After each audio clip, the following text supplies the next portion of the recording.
Barnaby's, Shop Till You Drop. Episode 2, Paper or Plastic. 12 items or less, the express lane. That's where they stick all the newbies like me. Hi, my name is Marcus. I just got hired here at Barnaby's, as a cashier, about a week ago. Places like this always hire seasonal help for the holidays. Like now, being it's Christmas and all. I was hoping they'd keep me on after the holidays. But after what happened today, I don't know if I even want to go back. I just finished my training yesterday, and today was my first day going solo. I was excited, being this is my first job and all. I couldn't wait. The day started out pretty good. I arrived to work early, like my dad always said to do. It makes a good impression, he said. I clocked in, and got my till. For those of you that don't know what a till is, it's that little black box that holds the money in the register. We have to get a fresh till at the beginning of our shift. By fresh, I mean $125 in coins and bills. Anyway, I walked over to the register, opened the drawer, put in my till, closed the drawer, announced that the register was open, using the megaphone, and began to ring up customers.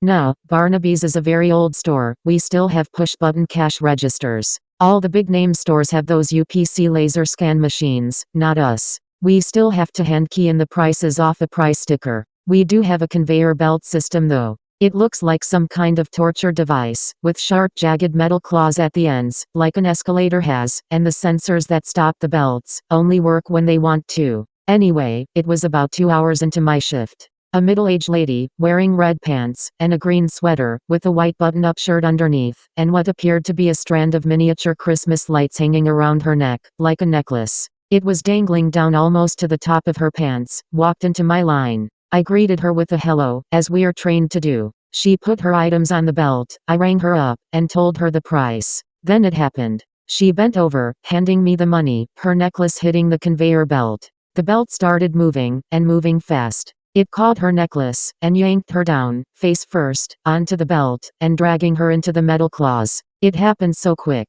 Now, I don't know what her necklace was made of, but it had to be something strong. Normal necklaces would have broken, but this one did not. She screamed as the claws tore open her face, blood spewing everywhere. She tried pulling herself free, but every time she did, the belt would pull her face back down into the claws. She was screaming, kicking, and thrashing her arms all around. Luckily, Jim, the meat manager, was behind her. He was involved in an incident last year, but that's a different story. Anyway, he whipped out his box cutter, and cut the woman's necklace, freeing her. It took a couple tries, but he finally did it. She fell back into his arms. Her face was mangled. Her left cheek was completely ripped off, with her left eye dangling out of its socket. Blood was pouring out of her face. I covered my mouth, and forced the vomit back down my throat. There were pieces of flesh sticking out of the claws on the conveyor belt. There was blood on the belt, the register, and the floor. Not to mention poor Jim, he was covered in blood as well.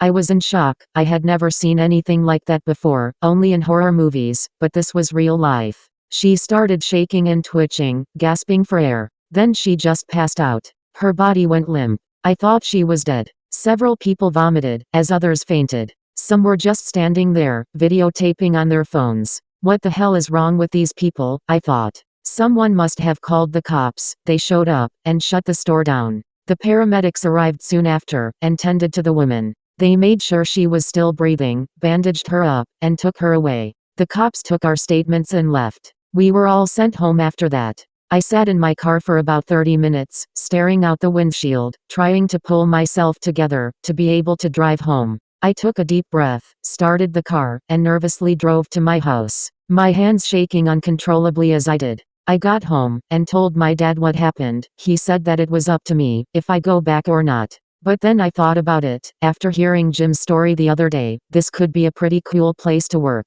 I'm definitely going back. I can't wait to see what happens tomorrow.